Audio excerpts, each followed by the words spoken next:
Oke, saya berikan judul khotbah saya hari ini Stay Connected, tetap terhubung. Makanya tadi ada pesan sponsor, saya minta tim Presiden Worship untuk nyanyikan lagu Terhubung.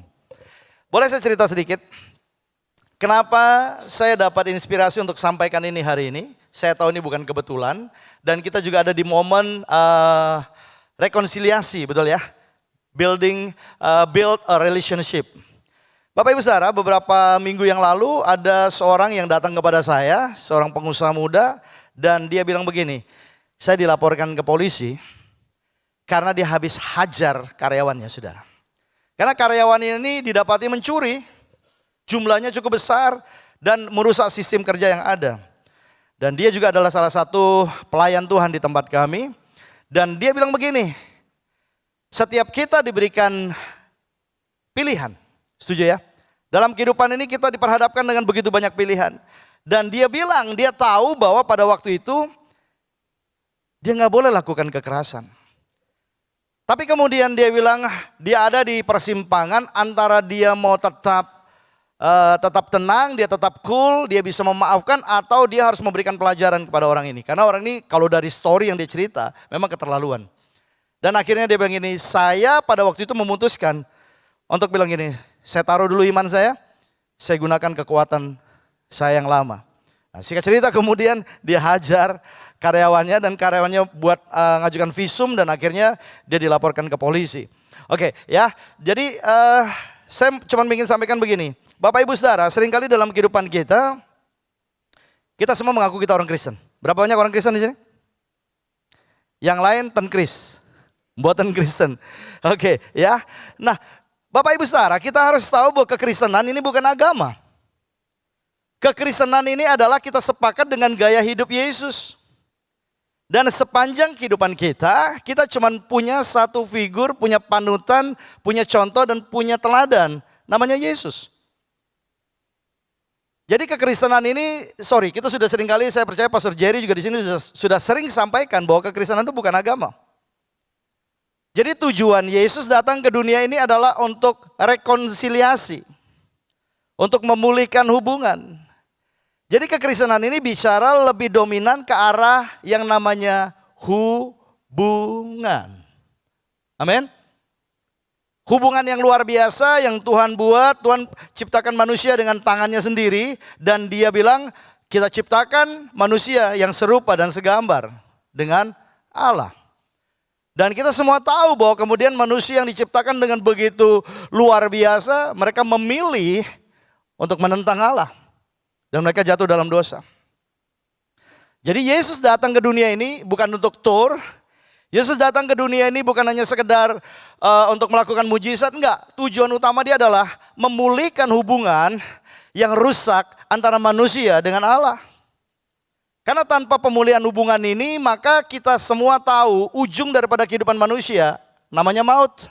Terpisah di dalam kekekalan dengan Allah yang jadi sumber kehidupan. Dan kemudian kita temukan di sana ada sorga dan ada neraka dan seterusnya. Bapak Ibu Saudara, nah betapa pentingnya kita menyadari bahwa kita yang tidak punya akses kepada Tuhan, oleh karena Kristus kita diberikan akses. Tapi sayang sekali banyak orang Kristen tidak pernah menggunakan hal yang luar biasa, kesempatan yang luar biasa ini untuk membangun hubungan dengan Tuhan. Karena ada banyak orang Kristen yang rajin ke gereja belum tentu dia terhubung secara pribadi dengan Tuhan. Sorry to say. Even itu mungkin pendoa, syafaat atau siapapun juga. Nah pagi hari ini izinkan saya untuk share. Ini bukan hanya untuk Bapak Ibu Saudara, ini juga untuk refresh hidup saya sendiri. Nah kita lihat Bapak Ibu Saudara di dalam Ibrani pasal yang ke-12. Ayat 14 sampai 15. Boleh baca bersama dengan saya? Oke, ayat 14, 1, 2, 3. Baca sama-sama. 1, 2, 3. Berusahalah hidup damai dengan semua orang. Dan kejarlah kekudusan, sebab tanpa kekudusan tidak seorang pun akan melihat Tuhan. Ngeri ya? Memang kita gak bisa lihat Tuhan itu dengan mata fisik kita. Tapi kita tahu dia ada di dalam kita. Amin. Ada orang tanya sama saya, bagaimana saya bisa dengar suara Tuhan? Baca firman Tuhan. Oke? Jadi kita nggak main sulap, nggak main sihir di sini. Kemudian kita berdoa, kita berharap. Tiba-tiba Tuhan bilang, "Oi, how are you?" Nggak kayak gitu juga kali. Ya kan? Karena banyak orang Kristen yang mereka bilang, saya pingin Pak Pastor, saya pingin dengar Tuhan bicara. Saya bilang tiap hari Tuhan bisa bicara kepada kita. Karena firman Tuhan ini bicara tentang isi hati Tuhan yang dicurahkan dalam tulisan. Kita tahu bahwa dikatakan firman ini adalah Allah sendiri. Amin. Jadi kalau kita mau dengar suara Tuhan, jangan lagi cari perantara-perantara apapun. Tuhan bicara setiap hari kepada kita. Amin. Nah, di sini dikatakan Bapak Ibu Saudara, betapa ngerinya kalau orang Kristen dia berjalan di dunia ini dan kita diberikan karunia pribadi yang luar biasa yang namanya Roh Kudus yang memberikan kita kemampuan, tapi kita masih hidup di dalam ketakutan dan kekhawatiran kita. Ini yang saya bilang, kita nggak lihat Tuhan. Betapa berbahayanya kehidupan Kristen yang seperti ini. Ada di gereja tapi hatinya nggak ada di dalam tangan Tuhan. Dia berpikir bukan seperti Tuhan berpikir. Dia berpikir seperti apa yang dia inginkan untuk dia pikirkan. Bahkan seringkali lewat doa-doa kita coba memaksa Tuhan untuk mengikuti apa yang kita inginkan. Bapak Ibu Saudara, kita sedang disconnected dengan Tuhan. Setuju? Gak ada yang setuju, gak apa-apa. Saya tetap lanjut saudara. Oke, ayat 15 tolong ditampilkan. Ini baca dengan suara lebih keras. 1, 2, 3. Jagalah supaya jangan ada seorang pun menjauhkan diri dari kasih karunia Allah. Agar jangan tumbuh akar yang pahit, yang menimbulkan kerusuhan dan yang mencemarkan banyak orang. Kitab Ibrani ini ditulis buat orang-orang Kristen Yahudi di zaman itu saudara. Waktu mereka memutuskan mereka percaya kepada Yesus, maka mereka mulai masuk dalam satu fase yang namanya pengujian. Mereka masuk dalam satu situasi yang bernama baptisan api. Mereka harus mengalami penderitaan seperti Yesus yang mereka percaya. Jadi bohong besar kalau kemudian kita bicara kepada orang yang belum kenal Tuhan, kalau kamu kenal Tuhan, kamu terima Tuhan Yesus, hidup kamu gak akan pernah ada masalah. Itu tipuan yang paling mengerikan saudara. Karena saya pertama kali kenal Tuhan, ada orang yang berkata begini, pokoknya kalau kamu ikut Tuhan Yesus, kamu sakitmu pasti disembuhkan. Kamu bangkrut, kamu pasti akan dipulihkan. Semua yang baik akan datang kepadamu. Saya percaya Tuhan bisa lakukan itu. Saudara percaya? Saudara percaya bahwa Tuhan kita dahsyat? Kalau enggak jangan ikut dia. Oke, nah tapi masalahnya adalah di satu sisi Tuhan Yesus bilang begini, Tuhan Yesus mau kita menjadi murid dia dan kita nggak akan pernah bisa jadi murid Kristus kalau kita nggak mau menyangkal diri dan pikul salib setiap hari. Coba highlight kata setiap hari. Coba bilang kiri kananmu setiap hari loh. Oke, sangkal diri pikul salib setiap hari Pak. Bukan seminggu sekali waktu datang ke gereja. Enggak, setiap hari, setiap saat kita belajar untuk menekan semua hawa nafsu kita dan keinginan kita. Ditaklukkan kepada kebenaran firman Tuhan. Nah, kita melihat di sini. Ada beberapa hal yang penting yang kita akan sama-sama pelajari hari ini adalah, yang pertama adalah berusahalah hidup damai dengan semua orang. Saya mau tanya, susah enggak nih? Di tengah dunia yang saya katakan orang makan orang, anjing makan anjing. Ya, ini dunia yang real. Oke, jangan pernah berpikir, maaf ya, orang di gereja ini semuanya kudus, semuanya baik-baik. Enggak, banyak serigala berbulu domba. Dan banyak musang berbulu ayam. Kalau ayamnya enak, kita jadiin ayam taliwang, saudara. Tapi masalahnya adalah ada begitu banyak orang sedang berproses. Banyak orang sedang belajar menuju keserupaan dengan Kristus. Dan tentunya masih ada hal-hal karakter-karakter dari hidup lama dia yang masih ada. Makanya kalau saya bicara konsep tentang gereja, saya bicara gereja ini bukan tempat kumpulan orang-orang kudus yang gak pernah buat dosa. Enggak saudara. Even saya pun sebagai gembala saya harus ngomong kepada jemaat saya, kepada Bapak Ibu Saudara yang ada di tempat ini, bahwa saya juga bergumul dengan beberapa hal di dalam kehidupan saya. Saya bukan orang yang sempurna, ya. Tapi saya kenal firman Tuhan, saya terhubung dengan Tuhan. Dan waktu setiap kali saya belajar firman Tuhan, saya belajar untuk merendahkan diri saya di hadapan Tuhan. Boleh main aja bro, gak apa-apa. Jadi enak kalau khotbah itu ada musiknya gitu. Ya, jadi hati-hati jangan sampai ada yang ketiduran jatuh kayak tikus. Ya, oke, main aja bro, main. Mau lagu apa aja boleh. Rock and roll boleh. Oke, nah Bapak Ibu Saudara, Di sini perintah Tuhan adalah untuk kita berdamai dengan semua orang. Karena ini adalah karakteristik orang percaya. Kalau kita bicara kasih, itu bicara tentang pengampunan. Amin. Kalau kita bicara tentang kasih, kita bicara tentang menerima orang lain sejahat apapun.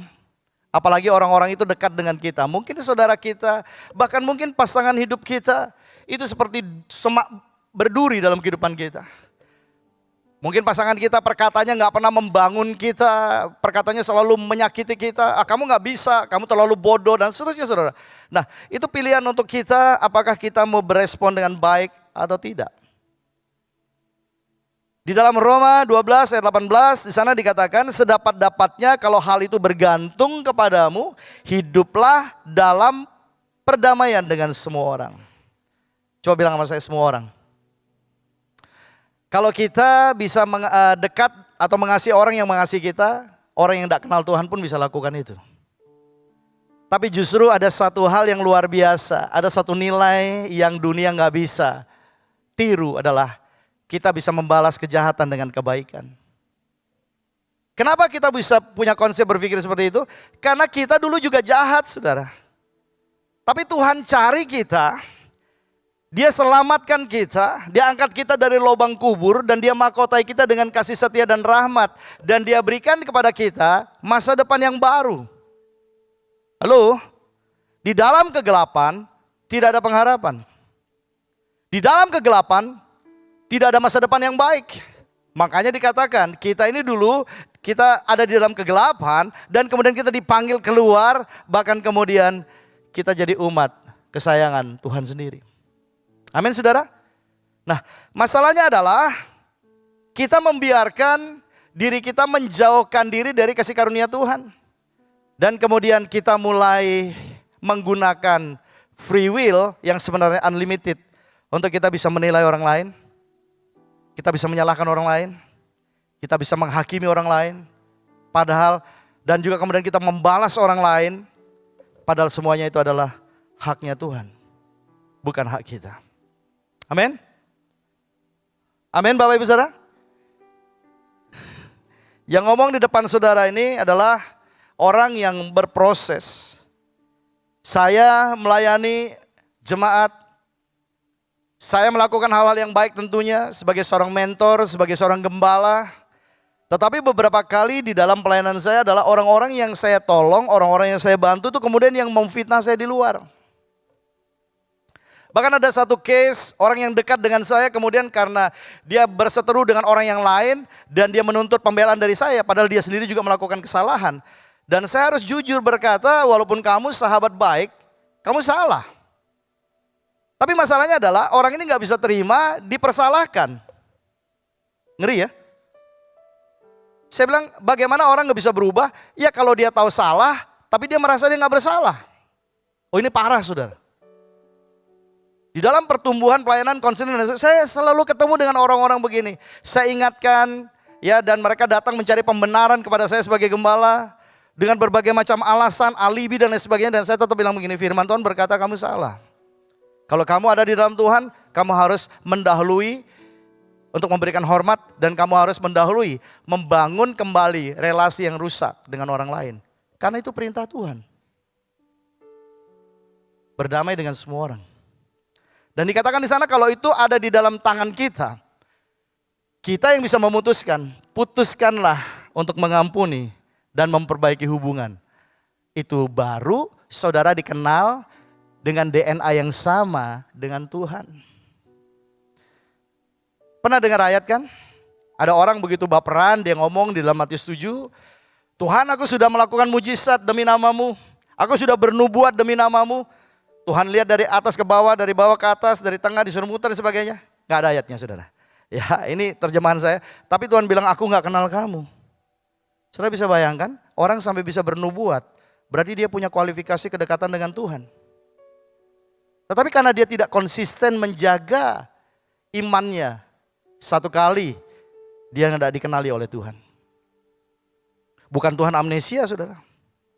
Dan Tuhan menegaskan kenapa, kapan waktunya Tuhan kenal kita. Waktu kita sepakat dengan firman Tuhan. dan kita melakukan apa yang menjadi kehendak Tuhan. Amin. Biarlah kiranya Tuhan temukan kita semua yang ada di tempat ini, yang duduk di sini semua adalah pelaksana kehendak Tuhan. Yang mau jadi pelaksana kehendak Tuhan, angkat tangan saudara, berikan tepuk tangan buat Tuhan. Ada satu hal yang penting di dalam 2 Korintus 5 ayat 18 sampai 19. Saya baca aja. Dan semuanya ini dari Allah, yang dengan perantaraan Kristus telah mendamaikan kita dengan dirinya, dan yang telah, apa saudara? Mempercayakan pelayanan pendamaian itu kepada kami. Semua orang percaya kita diperdamaikan dengan Bapa dengan perantaraan Kristus.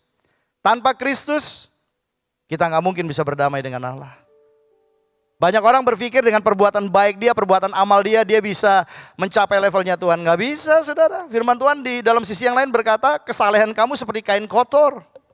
Maaf, dalam arti sebenarnya itu kain waktu wanita mengalami menstruasi. Saleh loh itu. Tapi di hadapan Tuhan kotor banget saudara. Nah makanya Yesus harus datang untuk rekonsiliasi hubungan kita dengan Tuhan. Makanya jangan bangga dengan KTP saudara yang bertuliskan Kristen. Selama kita masih menyimpan dendam kepada orang lain, kepada siapapun, dan kita nggak mau mengampuni walaupun itu ada di tangan kita keputusan itu, saudara, kita bukan orang Kristen. Nggak enak ya? Saudara setuju? Dikatakan pohon itu dikenal dari temannya, saudara. Dari buahnya, saudara. Oke, saya nggak tahu pagi hari ini kenapa semua tegang ya. Selalu kalau ibadah pagi itu saya mungkin gara-gara saudara terlambat bangun, saudara mungkin rohnya masih baru separuh di tubuh saudara, makanya pendeta itu harus bergumul kalau khotbah pertama, saudara. Kita ngomong kemana, dia ingat di rumah, aduh rotinya belum mateng, tadi di toaster belum diangkat. Saudara, kompor udah dimatiin apa enggak? Please, firman Tuhan ini berharga buat kita. Amin. Oke, nah lihat Bapak Ibu Saudara. Di dalam ayat yang ke-19 di sana dikatakan, sebab Allah mendamaikan dunia dengan dirinya oleh Kristus dengan tidak memperhitungkan pelanggaran mereka. Ia telah mempercayakan berita pendamaian itu kepada kami. Coba saudara buka tangan saudara. Buka tangannya semua, buat tangan. Oke, katakan mandat untuk memberitakan pendamaian. Genggam itu, taruh di hati saudara. Oke. Betapa bersyukurnya seorang gembala kalau punya jemaat yang mengerti bahwa setiap kita ini adalah peacemaker. Kita bukan troublemaker, amin. Dulu kita troublemaker. Dulu kita selalu melihat semua masalah dari sudut pandang manusia kita. Kita menilai semua itu dari pandangan yang salah, dari perspektif yang salah. Nah sekarang setelah kita mengerti firman Tuhan ini adalah cermin yang paling jujur buat kita saudara. Amin. Perkataan orang lain bisa jadi punya muatan atau tendensi yang lain. Tapi kembali saya bilang firman Tuhan ini selalu jujur. Makanya kenapa saya bilang setiap kali saya baca firman Tuhan, saya bilang begini, bukan saya mau menguasai firman. Ada banyak orang berkata begini, oh orang ini sudah menguasai firman. Nggak bisa saudara, firman itu adalah Allah sendiri. Dia pribadi yang jauh lebih besar, jauh lebih mulia. Loh, justru saya bilang kita yang harus dikuasai oleh firman. Amin. Amin saudara. Oke, jangan salah ya. Wah, Pak saya sudah menguasai firman. Firman siapa? Firman anaknya Tante Maria. Ya mungkin saudara. Tapi kalau kita bicara firman Tuhan ini sesuatu yang sangat precious. Dan firman inilah yang bisa memberikan kepada kita hati yang baru. Pikiran yang baru, pengertian yang baru. Untuk kita tidak membalas sekali lagi kejahatan dengan kejahatan. Dan dimanapun kita berada, kita adalah peacemaker. Amin. Jadi terima pagi hari ini Bapak Ibu Saudara yang dikasihi Tuhan. Kita diselamatkan oleh Tuhan itu bukan untuk mengejar semua yang kita mau. Kita diangkat menjadi hamba Kristus untuk kita menerima satu mandat sebagai pelayan pendamaian. Oke, lihat kiri kanan saudara bilang kamu pelayan pendamaian. Oke. Setuju ya? Saudara lebih rasa tenang kalau semuanya damai gitu ya, semuanya nggak ada ini, walaupun banyak perbedaan, saudara, tapi kita bisa belajar saling menerima. Atau kita ada di dalam satu komunitas yang isinya gosip, isinya kemudian perkataan-perkataan yang pedas, saling menyalahkan dan sebagainya. Saya percaya, siapapun kita suka suasana yang saling mengasihi satu dengan yang lain. Dan siapa yang menentukan itu? Kalau itu ada di tangan saudara, berusahalah hidup damai dengan semua orang. Yang kedua di sana dikatakan kejarlah kekudusan. Apa itu saudara? Kekudusan itu bicara tentang pemisahan. Katakan pemisahan. Jadi kita dipisahkan dari dunia dan kita dikhususkan bagi Allah. Oke, saya ulang sekali lagi. Kekudusan itu bukan bicara tentang hal-hal yang lain, tapi bicara tentang pemisahan. Dipisahkan dari dunia. Makanya dalam 1 Petrus 2 ayat 9 di sana dikatakan dia sudah memanggil kita keluar dari kegelapan kepada terang yang ajaib. Ini bicara tentang step to holiness, saudara. Ini langkah menuju kekudusan. Kita yang gak layak dilayakkan oleh Tuhan. Kita melihat Musa yang kemudian dia dipanggil oleh Tuhan setelah dia gagal 40 tahun pertama, hidup dia luar biasa. Dia menikmati semua pendidikan yang terbaik di Mesir, walaupun dia adalah orang Ibrani. Dan kemudian apa yang terjadi saudara? Dia menjadi anak putri Firaun, dia punya fasilitas, dia punya power, dia punya kuasa saudara. Tapi karena satu hal, saya gak perlu cerita panjang, akhirnya dia harus terbuang. Dia ada di padang gurun, mengembalakan kambing domba. Saudara kita lihat sampai kemudian Tuhan mendapatkan Musa dan kemudian memberikan satu tugas tanggung jawab untuk dia berbicara kepada Firaun. Untuk supaya dia membawa bangsa ini keluar dari penjajahan Mesir. Bangsa ini menderita luar biasa saudara. Gak ada orang yang dijajah hidupnya bisa bahagia. Gak ada orang dijajah itu gak punya free will. Nyawa dia setiap waktu bisa diambil oleh penguasa saat itu. Betul ya saudara ya? Dulu kita dipermainkan oleh iblis. Kita pengen buat baik, tapi yang jahat yang kita kerjakan saudara. Kenapa? Karena kita gak punya kekuatan dari diri kita sendiri untuk melakukan itu. Kita gak pengen bohong, tapi kita bohong. Kita nipu, dan kita lakukan hal-hal yang jahat. Even itu pun kita ada dalam Kristus, kita juga berproses. Amin saudara. Pergumulan yang harus kita lakukan seumur hidup kita. Dan di sana dikatakan, kejar kekudusan saudara. Kejarlah kekudusan. Ini standar hidup di mana kita dipisahkan dari dunia ini. Kita nggak lagi berpikir dengan cara dunia. Kalau dunia ini berpikir gimana sih? Berpikir begini, kalau saya kaya, saya punya uang, saya bahagia. Halo? Saya harus garis bawahi, tanpa Tuhan kita nggak bisa buat apapun. Cuma 3 orang yang masuk surga. Oke, saya cuma tanya gini saudara. Saudara bisa berpegang pada kekayaanmu? Saudara saya belajar, karena saya juga pengusaha saudara. Saya pernah ngalamin bankrupt 7 tahun. Saya pernah ngalami masa-masa di mana saya punya segala sesuatu dan I can buy anything saudara. Di rumah punya mobil 5, saya punya peralatan berat karena saya kontraktor. Semua yang kontraktor lain gak punya. Kami punya semua lengkap, makanya kami dapat proyek yang paling besar dan paling bagus pada waktu itu. Tapi saya bilang semuanya tuh diambil, semuanya habis saudara. Gak ada sesuatu apapun yang kita bawa masuk ke dalam dunia ini. Dan gak ada sesuatu apapun yang kita bawa keluar dari dunia ini. Amin saudara. Jangan kena trap sama iblis. Iblis berusaha merusak hubungan kita dengan Tuhan. Iblis selalu berusaha menawarkan kita gaya hidup yang lama. Pernah dengar istilah enak zamanku toh? Saudara ya. Oke. Waktu kita percaya Yesus, kita pikir Tuhan Yesus yang terus pikul salib kita dan kita tinggal jalan di sebelah dia. Yesus cepetan dong. Lalu kamu jatuh. Maaf ya. Mungkin di sini nggak ada karena saudara sudah mau levelnya udah mau masuk surga semua. Even me myself, saya harus ngomong saudara. Sometimes kita perlakukan Tuhan dengan begitu kurang ajar. Maaf, saya harus ngomong kata ini. Kita melayani Tuhan, kita berpikir kita nggak berhak diproses.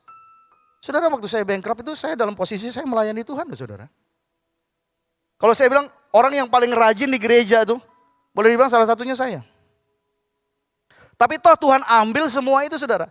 Supaya saya belajar punya pengalaman pribadi dengan Tuhan, tidak mengandalkan semua harta kekayaan. Supaya hati saya hanya melekat kepada Tuhan. Wow.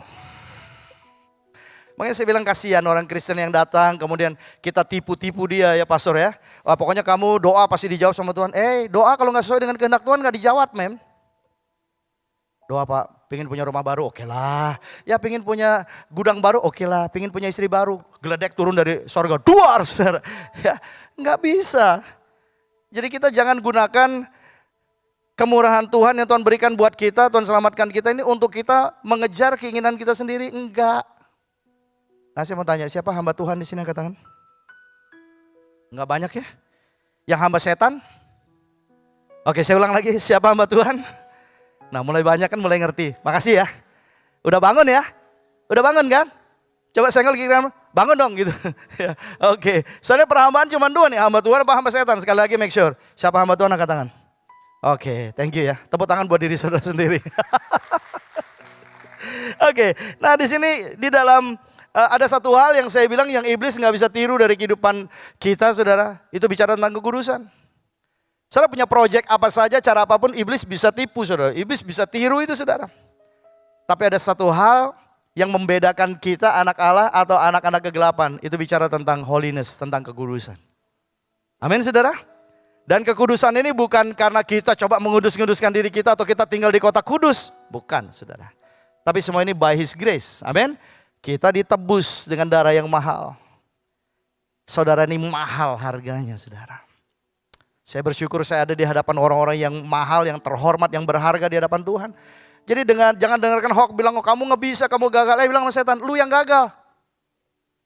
Kalau setan bicara sama saudara, ngingatkan masa depan saudara, saudara mungkin sekarang bankrupt, sudah apa yang saya pernah alamin, iblis bilang gini, kan kamu nggak bisa bangkit lagi. Saya bilang, iblis, lu banyakkan ngomong, gua kasih tahu lu akhir hidup lu akan dibuang ke dalam neraka yang jahanam itu. Diam dah iblis saudara. Makanya kalau iblis ngomong provokasi saudara jangan diam, jangan diaminin. Iya ya benar juga ya, benar juga. Enggak. Kita kembali kepada firman Tuhan. Saudara harus tahu, apapun keadaanmu hari ini, engkau dikasihi dan dihargai oleh Tuhan. Amin. Oh iya, orang bilang waktu saya bankrupt, nggak mungkin bisa bangkit, nggak bisa pulih. Tapi saya percaya masa depan saya ada dalam tangan Tuhan. Dan saya nggak pernah bilang sama Tuhan berapa lama Tuhan saya ngalamin kesulitan seperti ini. Saya nggak pernah tahu di tahun ke-7 kemudian Tuhan buat pemulihan untuk ekonomi keluarga kami. Tapi saya tetap percaya Dia adalah Bapa yang baik buat saya. Amin saudara.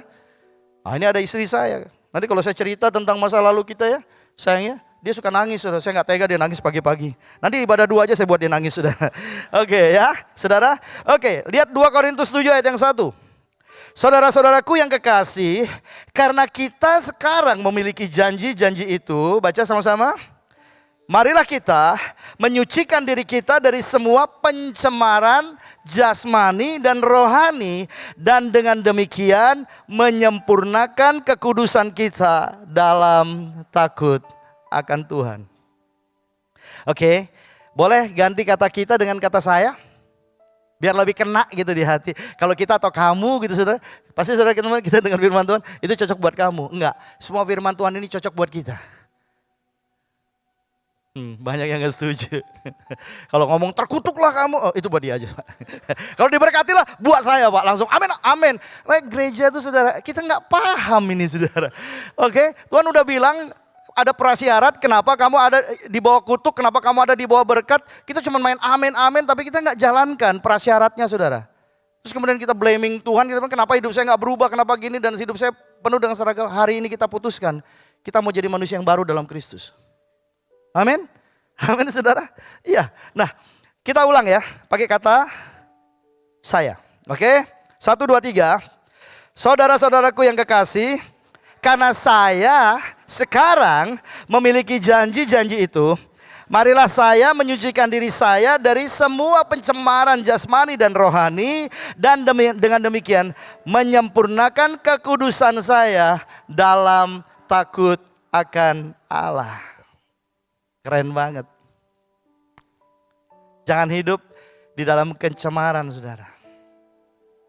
Gimana caranya sampai kita bisa do action, kita bisa lakukan hal yang salah. Semua itu dimulai dari pikiran kita. Makanya kalau saudara beres dengan pikiranmu, maka outputnya pasti bagus.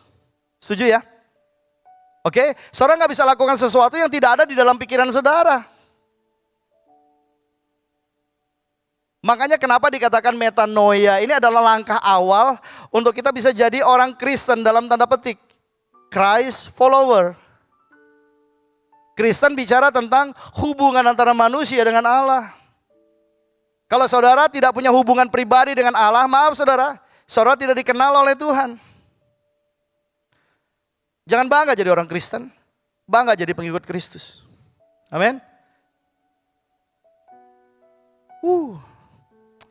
Jadi pelayanan pendamaian ini harus dikerjakan oleh setiap orang percaya, siapapun kita. Jadi dimanapun ada terjadi perselisihan, saudara, begitu ada kita, ada damai di situ. Ada saling mengampuni di situ. Jangan kita datang ke dalam komunitas orang yang baik-baik, orang happy-happy, oh orang gini, kita jadi provokator di situ. Bukan jadi true worshiper, jadi true gossiper. Saudara, iya. Lo banyak orang Kristen gitu. Kenapa? Karena dia gak bereskan hati dan pikirannya dengan Tuhan. Tahukah saudara arti kata metanoia? Metanoia ini bukan hanya change the way of thinking, bukan. Bukan hanya pembaharuan pikiran, bukan saudara. Bukan stop di situ. Orang ngajar gini pembaharuan pikiran. Oke, saya mau ke Timika, nggak jadi saya pindah ke Jayapura. Oh berarti saya pembaharuan pikiran. Bukan saudara. Kita mesti mengerti kata metanoia gini. Pikiran Kristus, oke, ditaruh dalam pikiran saya. Pikiran Kristus ditaruh dalam pikiran Bapak Ibu Saudara. Kehendak Kristus menjadi kehendak saya dan kehendak saudara. Jadi metanoia ini berbicara begini, starting dari kesadaran kita bahwa semua pikiran kita ini menjadi sumber untuk kita melakukan kebenaran atau kita melakukan ketidakbenaran. Jadi metanoia itu berbicara tentang change the way of thinking to be like Christ. Supaya kita serupa dengan Kristus. Itu metanoia saudara. Itu secara penuh saudara. Amin. Kalau saudara punya pikiran Kristus, saudara menghadapi tantangan apapun, saudara gak akan mungkin mudah digoda oleh dunia ini. Saudara lihat Tuhan Yesus. Makanya saya bilang kadang-kadang naif banget dia setan itu ya. Ya pastor ya. Tawarin Tuhan Yesus rubah batu jadi roti. Tuhan Yesus itu roti hidup. Amin. Apalagi coba, yang berikutnya apalagi cobaannya? Hah? Yang bisa jawab boleh pulang. Apa coba? Ya?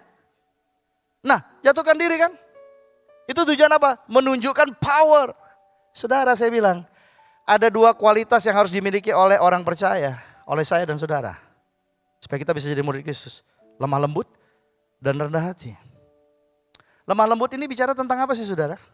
Meekness. Ini bicara tentang gini. Saudara punya power. Tapi saudara enggak gunakan itu untuk show, untuk menunjukkan betapa hebatnya saudara. Enggak. Tapi untuk menunjukkan betapa hebatnya Tuhan saudara dalam kehidupan ini. Semua proses dalam kehidupan ini bukan cerita bahwa saudara dan saya hebat. Enggak. Tapi untuk kita menceritakan bahwa apapun yang saudara alami, Tuhan kita jauh lebih dahsyat daripada semua masalah yang kita hadapi. Dan kita bisa stand strong di dalam semua masalah yang kita hadapin. Jadi please tolong Bapak Ibu Saudara, kita mesti go to the next level. Tuhan ini bukan hanya tempat curhat waktu kita lagi susah, lagi apa, enggak. Tapi Tuhan mau kita jadi warrior saudara. Amin. Makanya Tuhan bilang begini, kamu lebih daripada pemenang. Artinya gini, selama hidup kita tuh selalu diproses. Apa yang saya ajarkan kepada para pemimpin-pemimpin di tempat kami, kamu masuk di dalam medan peperangan, baru kamu bisa lihat tangan Tuhan bekerja dalam kehidupan kamu. Amin. Baru kamu punya personal experience dengan Tuhan. Baru kamu bisa melihat dari kata orang Tuhan tuh dahsyat. Enggak, saya ngalamin saudara. Saya ngalamin bagaimana saya ditolong dari debt collector yang taruh todong pistolnya dan dia kokang pistolnya di kepala saya untuk saya bayar utang. Mungkin saya, wah pastornya terlalu bluffing. Enggak saudara, saya ngalamin itu. Enggak ada kan yang nagih utang kan, Mas bayar dong. Bayar kayak gimana kayak, enggak ada saudara. Sorry to say, debt collector yang datang ke saya tuh saudara, tingginya hampir sama dengan pintu di kantor saya. Saudara lihat kan saya juga kan tinggi besar kan. Kalau dilihat dari sedotan saudara. Saudara lihat. Tapi saya bilang gini, saya punya Tuhan yang hebat. Waktu saya di proses apapun yang saya hadapi, saya cuma bilang Tuhan, I surrender to you. Kalau memang waktunya, Tuhan tahu yang terbaik buat saya. Makanya saya bilang jadi hamba Tuhan itu adalah satu kepercayaan yang luar biasa buat kita. Amin.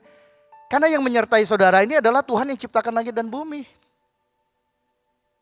Saya harap pulang dari sini gak ada yang dikuasai dengan kekhawatiran, oke? Pak, saya besok mau makan apa? Saya pernah ngalamin itu. Berminggu-minggu saya cuma minum air keran. Dan Pak Romi tahu itu. Saya sampai kita sulit, sampai Pak Romi bilang, kamu gak makan ya? Ayo makan di tempat saya. Loh, saya kan orang yang pemalu, saudara. Jadi saya bilang enggak, saya tahan lapar dan sebagainya, saya ngalamin semua. Tapi di dalam itu semua saya cuma bilang begini, Tuhan, dulu saya pernah ngalamin kelimpahan dalam hal materi.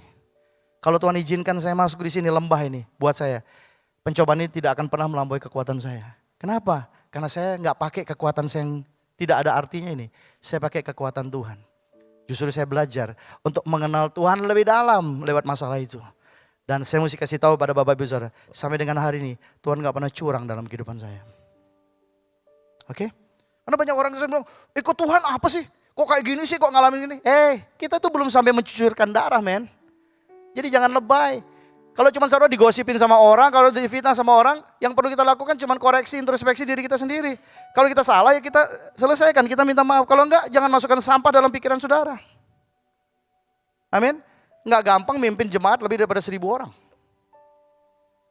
Saudara, saya pengusaha aktif, saya masih ngurus bisnis. Kapan waktunya saudara? Tapi saya selalu bilang, waktu saya yang paling berharga adalah waktu saya pribadi dengan Tuhan.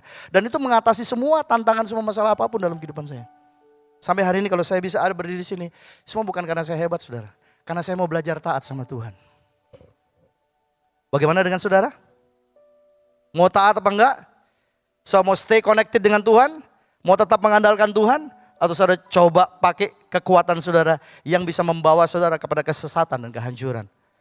Saya sarankan, jangan coba dengan kekuatan kita. Amin? Udah mulai asik ya? Saya biasanya kalau mulai sesi pertama itu kayak kemarin ya sebenarnya. Agak tegang gitu karena saudara juga mukanya serem sih. Saudara tahu gak berdiri di depan ini pergumulannya saudara. Untung saya gak pakai pampers saja. Loh, saya pernah khotbah di awal saya jadi gembala saudara 20 tahun yang lalu itu saudara. Saya bukan lulusan sekolah Alkitab. Di depan saya baris ketiga di depan itu saudara itu S2 teologia saudara. Jadi saya khotbah itu saya taruh di HP, saya udah tulis semua saudara, baru khotbah gak sampai berapa menit gitu tiba-tiba SMS masuk. Ditulis dalam huruf besar, pembukaan khotbah Anda saya nilai sangat buruk sekali. Saudara tahu saudara? Saudara you know. Buyar semua saudara, serius. Hah? Langsung break, itu materi saya jatuh ke lantai berantakan semua. Hah? Mau mulai dari mana? Nggak, serius, saya sampai ngomong apa saudara, tiba-tiba saya diam saudara. Jemaat pikir saya lagi dilawat sama Tuhan saudara. Padahal saya bilang, makanya saya bilang lain kali saudara, kalau lagi ibadah jangan buka HP ya. Jangan chattingan, jangan WhatsApp, dengar firman Tuhan karena ini berharga buat kita. Berikan tepuk tangan buat Tuhan saudara. Tapi ya saya bilang, biasa kalau worship leader kan gitu, pemain musik naik, nyembah saudara, nyembah jadi sisa 5 menit cuman closingnya. Saudara tadi yang saya mau sampaikan, saudara ya, oke. Nah Bapak Ibu Saudara kita lihat proses dalam kehidupan kita ini nggak mudah. Tapi saya bilang saya bersyukur sampai dengan hari ini, saya menyediakan diri saya untuk dipimpin oleh Tuhan. Oke? Udah mulai senyum Pak, makasih loh buat jemaatnya Pak. Ya, oke. Nanti saya cerita sama jemaat di Timika itu di awal-awal mereka tegang, tapi sebenarnya hati mereka baik. Oke, poin yang ketiga yang terakhir. Di sana dikatakan jangan menjauhkan diri dari kasih karunia Allah. Ini penting, oke? Kita buka di dalam Roma pasal 8 35 sampai 39. Ayat 35 di sana dikatakan, siapakah yang akan memisahkan kita dari kasih Kristus? Siapakah, bukan apakah, saudara? Dan ditulis di situ oleh Rasul Paulus buat jemaat di Roma, karena mereka juga mengalami intimidasi yang luar biasa. Kalau mereka adalah profesional, mereka adalah pengusaha, usaha mereka tidak dikasih akses, saudara. Saudara punya barang, saudara nggak bisa jual. Gimana namanya pedagang, saudara? Ya kan? Saudara pernah bisa bayangkan?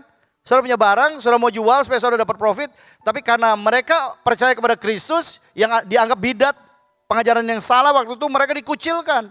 Mereka dianiaya, mereka diludahi, mereka dilempari dengan telur busuk, dengan sayur, dengan apa semua, saudara. Itu yang mereka alami. Mereka nggak dikasih akses kemanapun.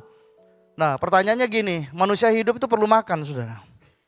Makanya saya bilang kalau kita hari-hari ini, maaf ya saudara, kita bisa duduk dengan baik, punya baju yang bagus, bisa ibadah sungguh-sungguh dengan Tuhan. Karena mereka di zaman awal itu saudara, apalagi zaman gereja mula-mula, nyawa mereka taruhannya. Ini cuman gara-gara pengen kelihatan cantik, kita telat datang ke ibadah. Maaf nyindir ya Bu Linda ya. Ya saudara, make up itu saudara, udah make up, udah selesai, rasanya kurang pas, ditacap, sampai akhirnya keluar, genderuwo apa siapa ini saudara. Terus kalau semua pendetanya kemudian khotbah, hadirat Tuhan begini saudara, tiba-tiba dilawat Tuhan, menangis saudara, begitu keluar semua yang di sebelahnya pingsan kaget, lari ketakutan kenapa? Kan semua meleles airnya saudara. Loh ini, ini makhluk dari mana saudara? Saudara, semua di sini cantik dan ganteng saudara, amin. Oke, ya, lebih ganteng lagi kalau saudara sungguh-sungguh dengan Tuhan. Saudara sungguh-sungguh beribadah, jangan terlambat. Makanya saya bilang gini, aduh orang Kristen itu banyak suka tipu-tipu Tuhan gitu. Dia pikir Tuhan tuh bodoh. Tuhan I love you. I love you dari Hong Kong. Ibadah jam 7, datangnya jam setengah 9. Begitu mau persembahan dia hilang saudara. Ini kan gawat nih, ini manusia dari planet mana saudara? Hah? Enggak, saya enggak lagi nyindir nih ya, saya lagi nabrak aja. Kalau ada yang kayak gitu bertobat saudara. Saudara mesti tahu bahwa Tuhan ini luar biasa kasihnya buat kita. Amin. Makanya sama Tuhan saya cuma bilang begini, saya bersyukur di awal saya kenal Tuhan. Dengan tantangan karena saya anak laki satu-satunya. Kakak saya yang cewek boleh ke gereja. Saya ditahu saya ke gereja saya digampar sama papa saya. Saya ke Tuhan tuh saya sembunyi-sembunyi pergi gereja. Cuman saking saya ingin belajar. Sampai final akhirnya papa saya buka hati dia untuk terima Tuhan Yesus. Dia sudah meninggal saudara, jangan kita bahas. Oke, saya lanjutkan firman Tuhan ya. Oke, baca ulang satu kali lagi dari ayat 35, 1, 2, 3. Siapakah yang akan memisahkan kita dari kasih Kristus? Penindasan atau kesesakan, atau penganiayaan, atau kelaparan, atau ketelanjangan, atau bahaya, atau pedang. Saudara ini ngeri banget. Ini real, mereka harus hadapin hal seperti ini. Makanya saya bilang, gereja itu perlu ngalamin hal seperti ini. Betul Pastor? Lombok itu pernah kerusuhan 17 Januari tahun 2000 saudara. Di awal milenium yang baru saudara. Satu hal yang saya syukuri adalah dulu gereja-gereja itu semua saling meninggikan bendera mereka masing-masing. Waktu dalam keadaan seperti itu semua datang pendeta-pendeta gembala. Yuk kita rekonsiliasi, yuk kita saling ngampunin enggak. Soalnya mereka pikir mereka mau mati sebentar lagi. Saudara, dalam hal seperti ini menyadarkan diri kita bahwa kita ini adalah peacemaker. Makanya saya bilang, suami-suami jadi inisiator untuk memaafkan istri-istri. Istri, sudah. Jangan istri-istri. Ini pendeta ini ngomong berarti istri boleh satu. Sorry. Saya koreksi. Wah ini kadang-kadang telinga orang kalau pinter tuh istri-istri Pak. Oh puji Tuhan saya sudah dengarkan. Berarti saya, sorry saudara. Sorry ya. Ya oke, jangan salah diedit, ini bahaya. Hari-hari ini banyak salah editing saudara. Oke, baca 36. Seperti ada tertulis, oleh karena engkau kami ada dalam bahaya maut sepanjang hari. Kami telah dianggap sebagai domba-domba sembelihan. Wow saudara. Tahu nggak waktu saudara percaya Yesus, dengan kata lain saudara memukul genderang perang saudara dengan iblis. Dengan kata lain begini, saya akan berhadapan head to head, face to face dengan kamu. Dulu kamu bos saya, ya. Tapi sekarang saya punya bos yang jauh lebih hebat. Tapi saudara perlu tahu bahwa sepanjang hidup saudara, semakin saudara dekat dengan Tuhan, semakin besar tantangan yang akan kau hadapi. Iblis gak akan pernah mau ganggu orang yang gak bisa bikin mereka ada dalam posisi berbahaya. Amin. Makanya kalau saudara punya masalah yang besar, puji Tuhan. Berarti level iman saudara dihargai tinggi di hadapan iblis dan juga di hadapan Tuhan. Kenapa? Karena pencobaan yang saudara alami tidak akan pernah melampaui kekuatanmu. Amin saudara. Jangan lebay, masalah saya terlalu besar. Yuk gantikan Yesus tuh disalib. Mundur saudara. Ya kan, ditampar pipi kiri aja kalau bisa kita kasih tendangan puter 2 kali kan. Kita kasih Sudan Suki dia kan. Iya kan. Itu manusianya kita. Jadi jangan lebay. Saya waktu difitnah saudara, maaf ya, saya mesti ngomong. Teman baik. Boleh gak ngomong agak sedikit kasar ya? Boleh. Saya dibilang pendeta, bangsat, anjing, babi semua. Dia marah. Saya gak salah saudara.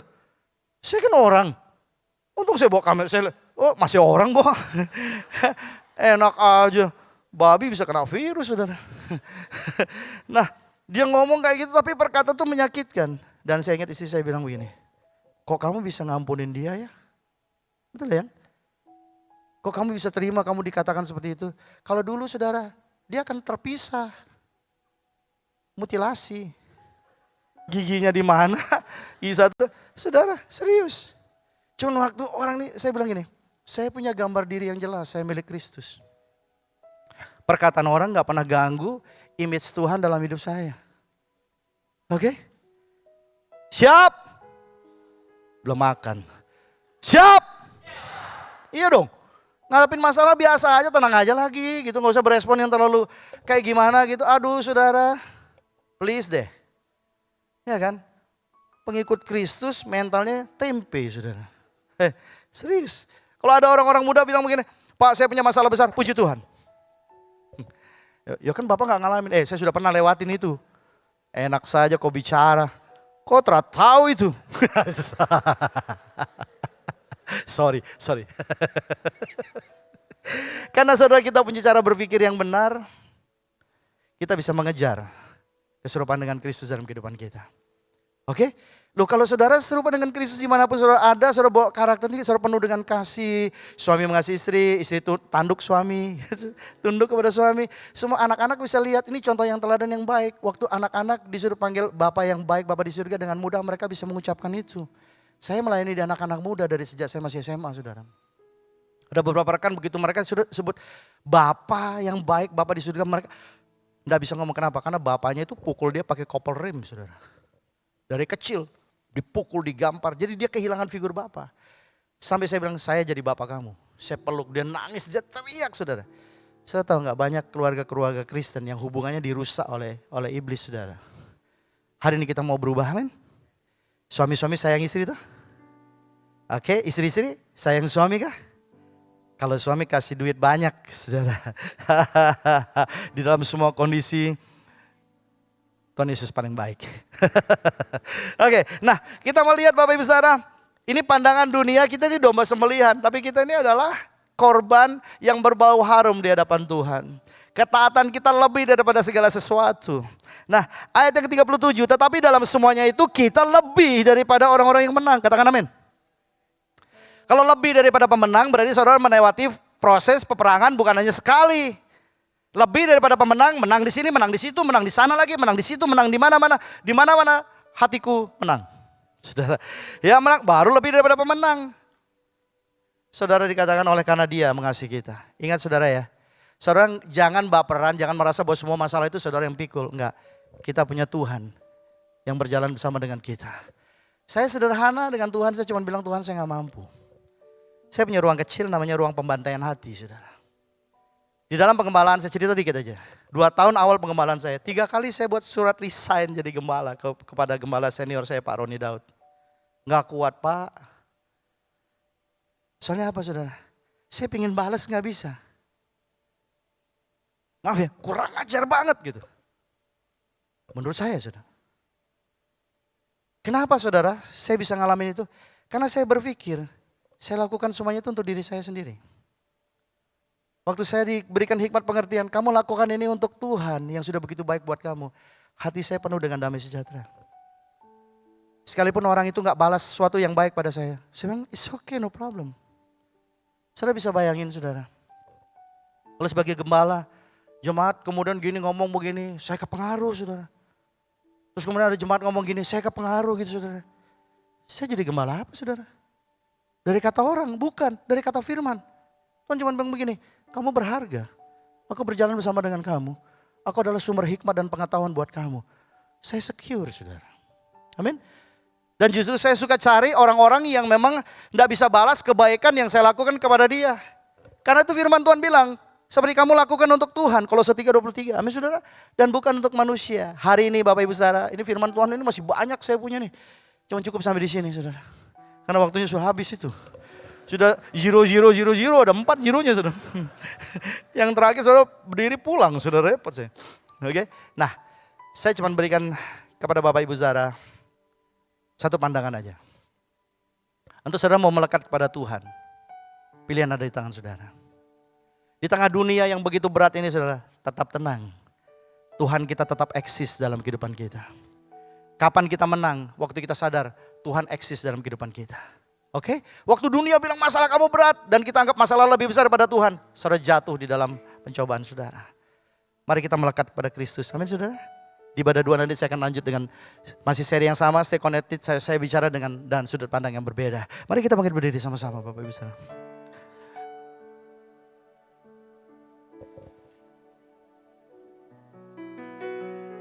Ku terhubung denganmu, selalu melekat di hatimu. Firman-Mu itulah dasar hidupku yang berdaulat atasku. Angkat tanganmu, katakan, ku terhubung. Kita cek hati kita. Ku terhubung denganmu. Terima kasih Kau terima kami apa adanya Tuhan. Selalu melekat di hatimu. Firman-Mu itulah dasar hidupku yang berdaulat atasku. Sekali lagi, ku terhubung. Pemain musik. Ku terhubung denganmu, selalu melekat di hatimu. Firman-Mu itulah dasar hidupku yang berdaulat atasku. Bapak Ibu saudara, kita akan berdoa sama-sama. Tuhan, kami datang hari ini. Kami bawa hati dan pikiran kami Tuhan. Kami mau sepakat dengan firman-Mu, bahwa di luar Tuhan kami gak bisa buat apa-apa. Dan kami juga tahu bahwa iblis selalu berusaha merusak hubungan kami dengan Engkau, sehingga hubungan kami satu dengan yang lain menjadi rusak. Kami putuskan hari ini, kami akan tetap terkoneksi dengan Tuhan. Kami sepakat dengan firman-Mu, kami tunduk dan takluk sepenuhnya kepada apa yang dikatakan firman-Mu. Bahwa memang Tuhan, waktu kami percaya kepada Engkau, kami seperti domba sembelihan. Kami akan melewati proses, kami akan mengalami banyak hal-hal yang mungkin tidak enak untuk diri kami. Tapi kami tahu Tuhan, semua proses ini mendatangkan kebaikan buat kami.